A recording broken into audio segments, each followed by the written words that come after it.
नमस्कार श्रोते हो. राम राम बालमित्रांनो, कसे आहात?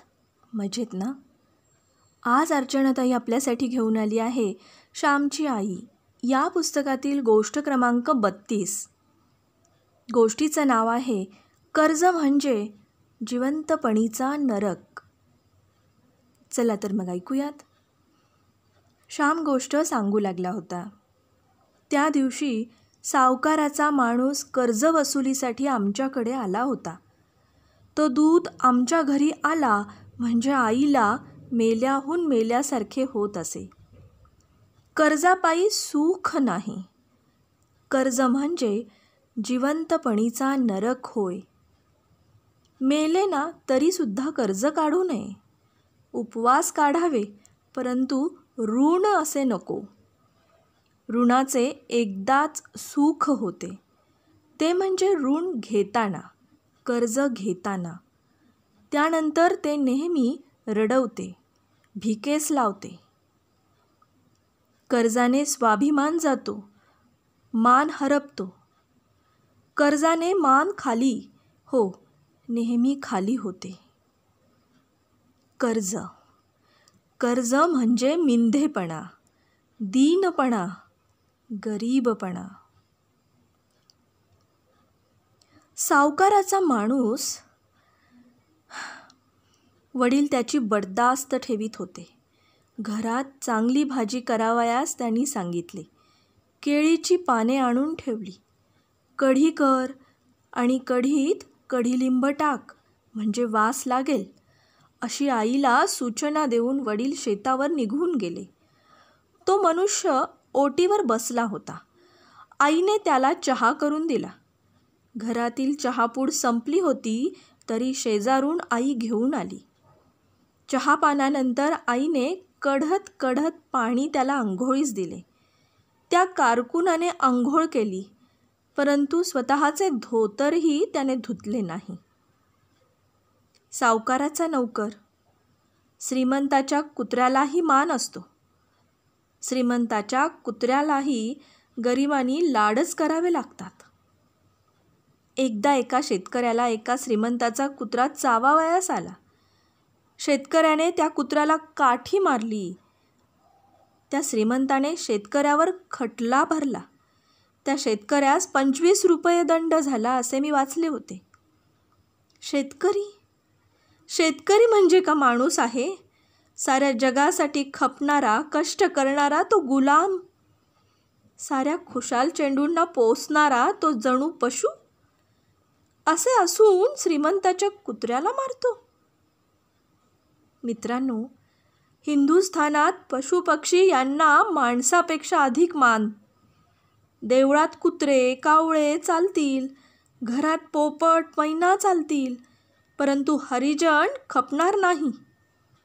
पशुपक्ष्यांवर प्रेम करणारे परंतु मानवाचा तिटकारा करणारे असे नराधम येथे आहेत, जेथे सुख, सौभाग्य आणि स्वातंत्र्य कसे येणार?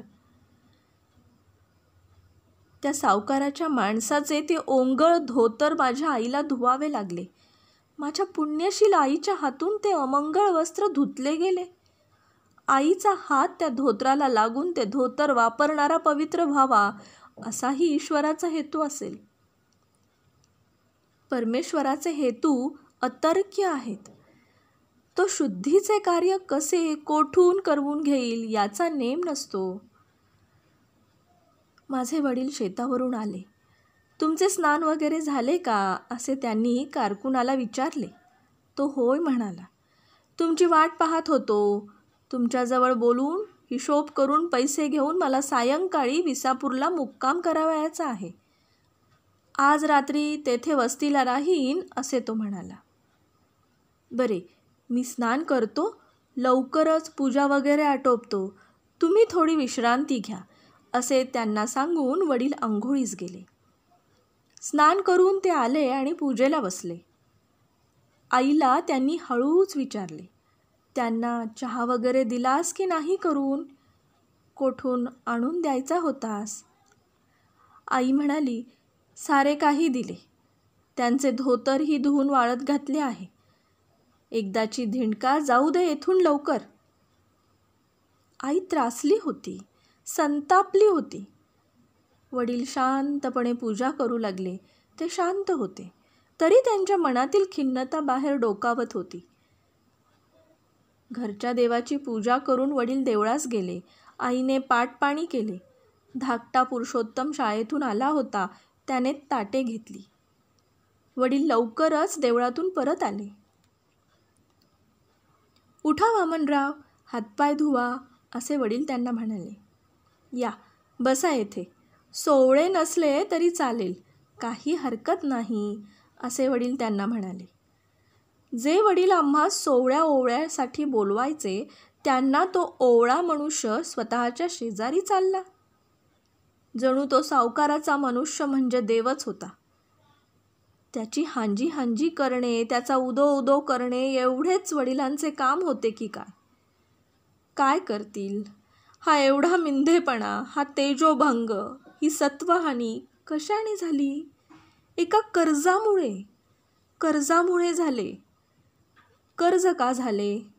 लग्नमुंजीतून वाटेल तसा खर्च केल्याने, पूर्वीच्या इतमामाप्रमाणे राहण्याने, ह्या खोट्या कुलाभिमानामुळे, अंथरूण पाहून पाय न पसरल्यामुळे, भांडणाने, भाऊबंदकीने, कोर्ट कचेऱ्यांमुळे, कर्ज फेडावयास ताबडतोब न उठल्यामुळे. कर्ज उरावर बसत होते, तरी जमिनीचा मोह न सुटल्यामुळे. गड्यांनो, तुमच्या बायका माणसांची, पोराबाळांची अब्रू चव्हाट्यावर येऊ नये, अब्रूचे धिंडवडे होऊ नयेत असे वाटत असेल तर कर्जाला स्पर्श करू नका. कर्ज असेलच तर शेत, भात, दागिने असे जे काही असेल ते सारे विकून आधी कर्जमुक्त व्हा. कर्जाला स्पर्श करू नका. पाने वाढली. वामनराव आणि आमचे वडील जेवावयास बसले. पुरुषोत्तम, छान दार श्लोक म्हण. वामनराव शाब्बासकी देतील असा म्हण हो, वडिलांनी सांगितले. पुरुषोत्तमने श्लोक म्हटला, परंतु त्याला शाब्बासकी देण्या इतके वामनरावांचे हृदय नव्हते. सावकाराकडे राहून तेही निष्प्रेम, अनुदार होत चालले होते. आढ्यताखोर आणि दिमाखबाज होत चालले होते. दुसऱ्याचे कौतुक करण्यासाठी सुद्धा मोठे मन लागते. संकोच नका करू वामनराव, भाजी घ्या आणखी, वाढ आणखी, एक पळीभर वाढ, असे आईस वडील सांगून आग्रहपूर्वक वामनरावास जेववीत होते. वामनराव विशेष काही बोलत नव्हते. तो साधा स्वयंपाक त्यांना आवडलाही नसेल. चमचमीतपणा स्वयंपाकात नव्हता. शेवटी जेवणे झाली. वामनराव आणि वडील ओटीवर बसले. वामनरावास सुपारी, लवंग देण्यात आली. त्यांना प्यावयाला ताजे पाणी पाहिजे होते, म्हणून फासाला तांब्या लावून पाणी आणण्यासाठी पुरुषोत्तम विहिरीवर गेला. थंडगार असे पाणी तो घेऊन आला. वामनराव प्याले. आई घरात जेवावयास बसली होती.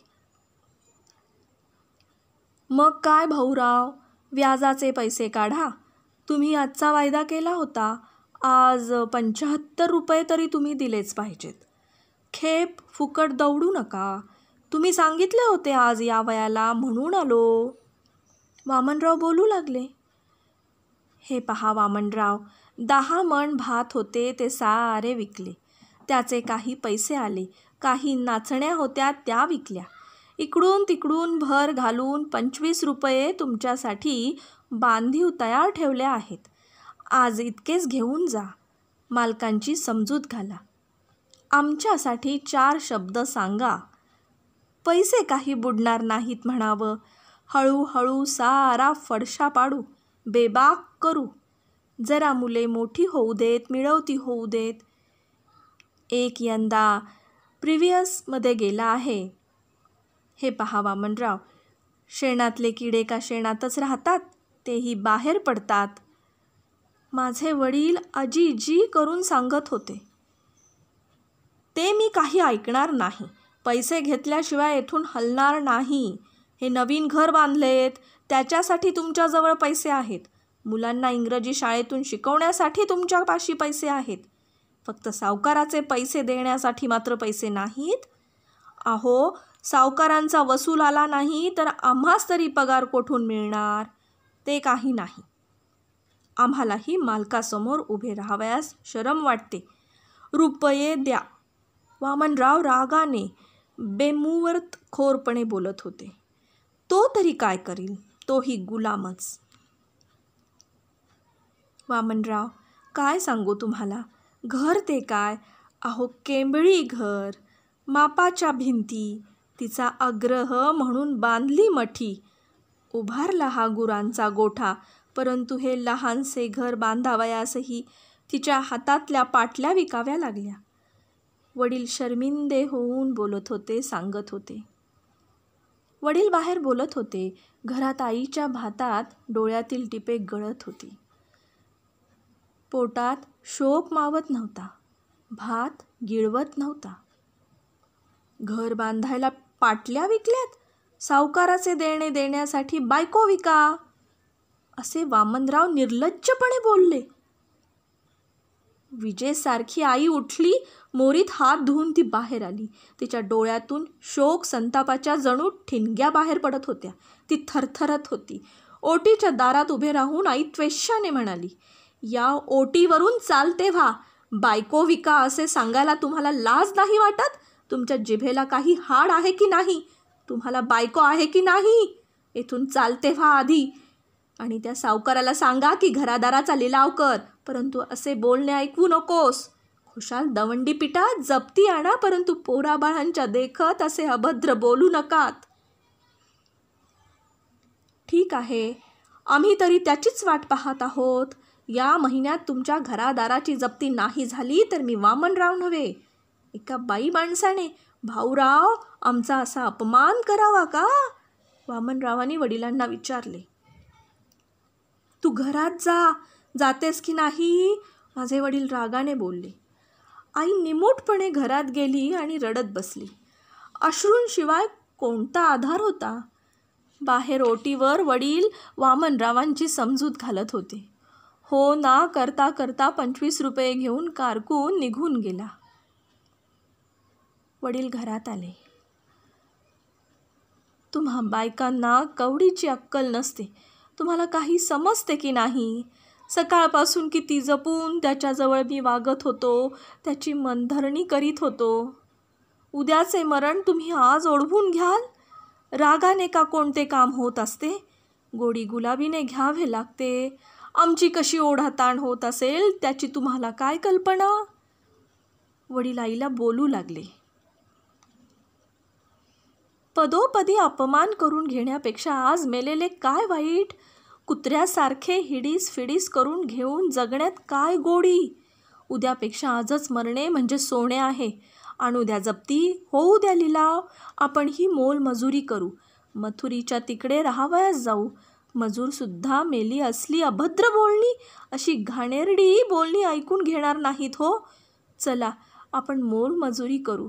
धरित्रीवर निजू, झऱ्याचे पाणी पिऊ, झाडाचा पाला ओरबडून खाऊ. चला. आई भावनाविवश झाली होती.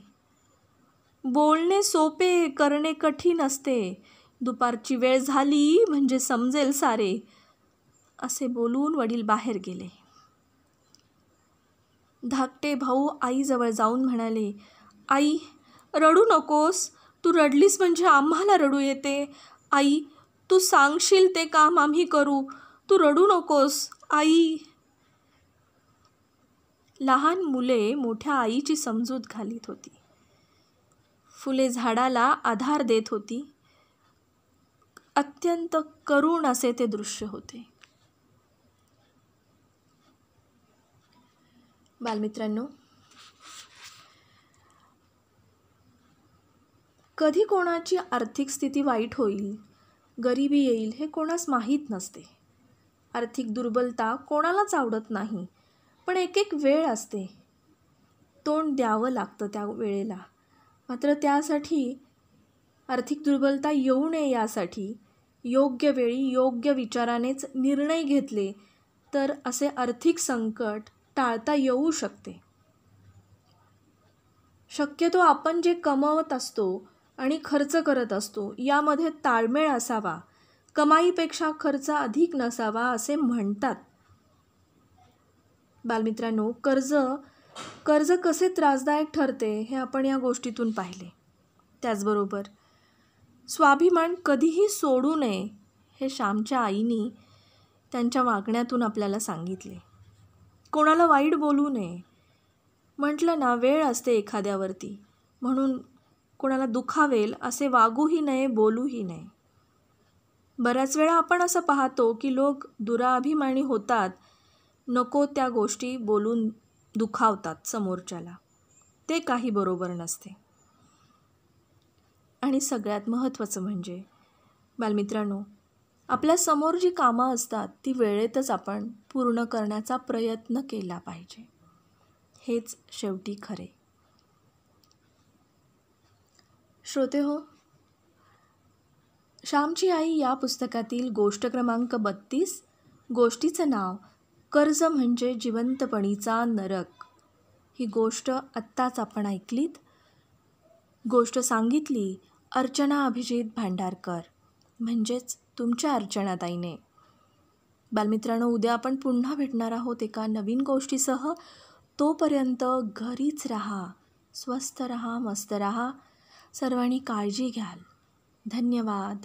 शुभरात्री.